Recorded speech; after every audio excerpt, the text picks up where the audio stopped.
Let's get this straight. You want all the mastery skins in Risk of Rain 2, but you don't have the skill necessary to beat the game on Monsoon with every survivor. Fair enough.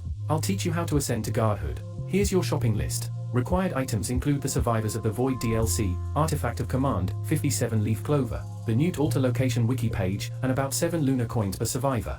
Optional items include the Artifact of Sacrifice, Artifact of Swarms, and Eccentric Vase. Remember to activate your artifacts and set the difficulty to Monsoon.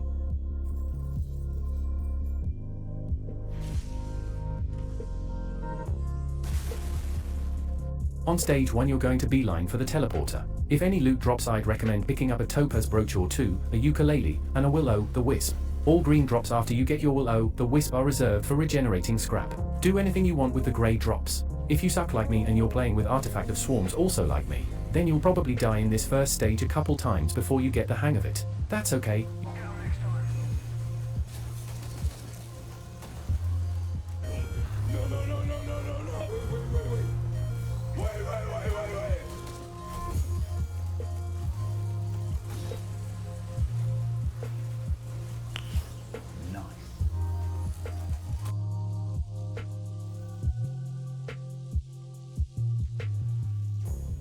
Stage 2, you're going to hit the wiki before you do anything else. Run around the map, guided by the wiki, until you find the Newt Altar. Slap a coin into that bad boy, and then sprint your little legs to the teleporter. You've probably spotted it while looking for the shiny blue blobs. This fight will probably also suck, sorry. However, this is where your ascension begins.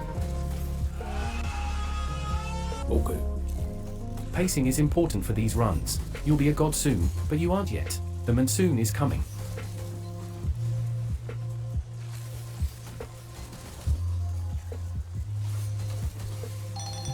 Now that the second boss is down, the worst is over. You've been turning all the green items into regenerating scrap like I told you to, right? Good. We're about to use them. Shove your face into that blue circle.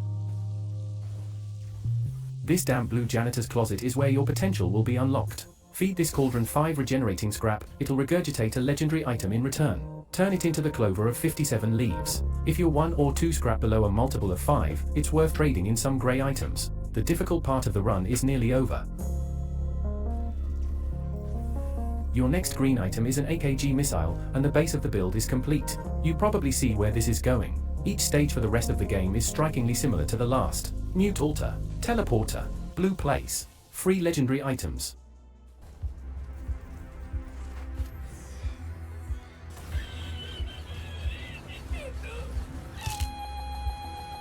Okay.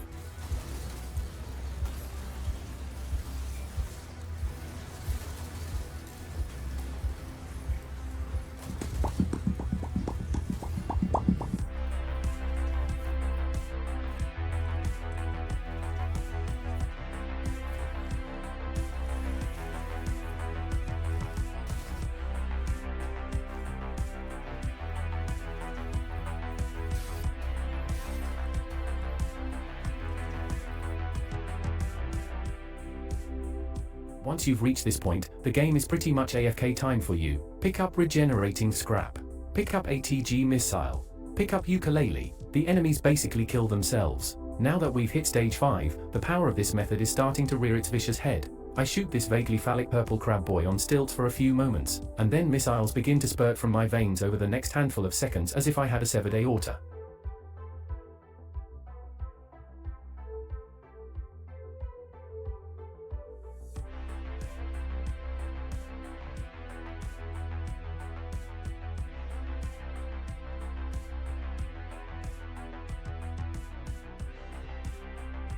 Interact with the edges of the teleporter to shift the teleporter's destination to the planet. We'd hate for Mommy Mithrix to find us a shortcut back to the character selection screen. This build is especially effective as a swarm killer, so when the teleporter gives us a swarm boss fight, the health bars drop faster than Amelia Earhart.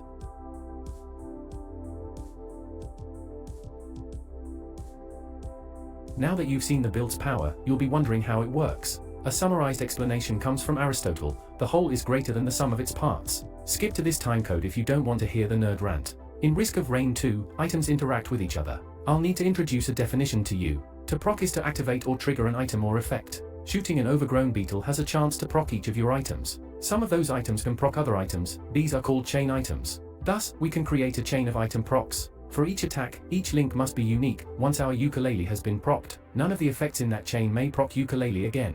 However, there's a way around this. On-kill effects. When you kill a monster, it technically ends the chain. However, certain on-kill effects can proc your other items, resetting the chain. These items are called reset items. Using this technique, we can theoretically extend our chains to be infinite. This is how we're able to keep up with the absurd monsoon difficulty scaling. There's one problem still, though. Each of these items only have a chance to activate. I've been drawing our chains like this, but they really look something like this. You're not really fun. Our chain items have really low chances to trigger. That's where the clover of 57 leaves enters the picture. If a successful proc is not achieved on a roll, it will be rolled one additional time. Below is a table that demonstrates the effective probability of an item activating on proc with a certain number of clovers. Here's the equation I use to make this. You'll notice that each clover increases your chances by less than the last one. You will never reach 100% chance of activation. There's another nuance to this as well, which is that certain items are better at proccing other items. For example, you are 5 times more likely to proc a meat hook off of an ATG missile than you are to proc it off of a ukulele. This is because of a hidden stat called proc coefficient, but I think that's out of scope for this video. All you really need to know is to grab as much clover as you can, but about 7 should realistically be enough. As you gain items, the boss fights will become absurdly easy.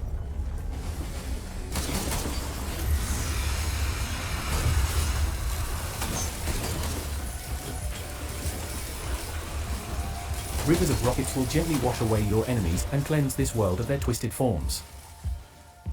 I heal from the damage I deal, and I shield myself based on my healing, so I'm permanently in a position to take nearly double my health bar in damage and live.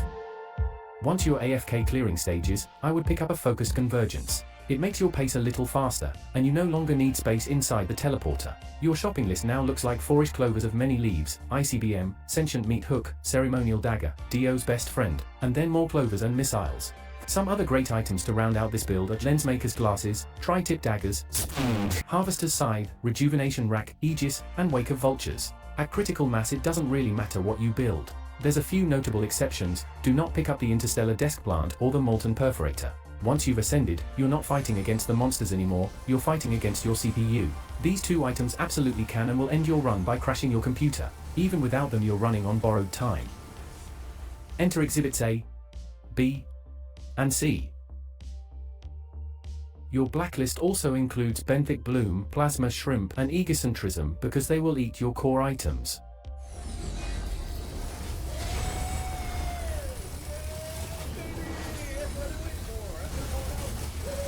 Thanks to the magic of automated genocide, the enemies basically kill themselves. Congratulations! You've just breached the Geneva Convention.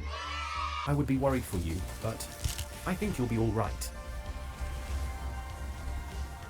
Your target is stage 8. This is your end game.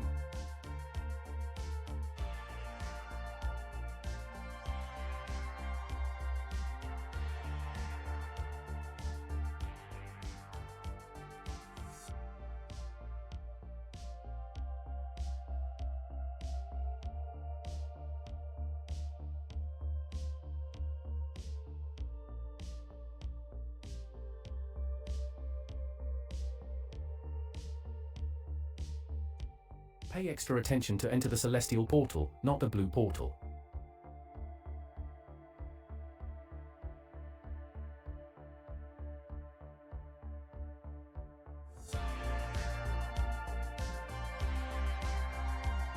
Erase yourself from existence.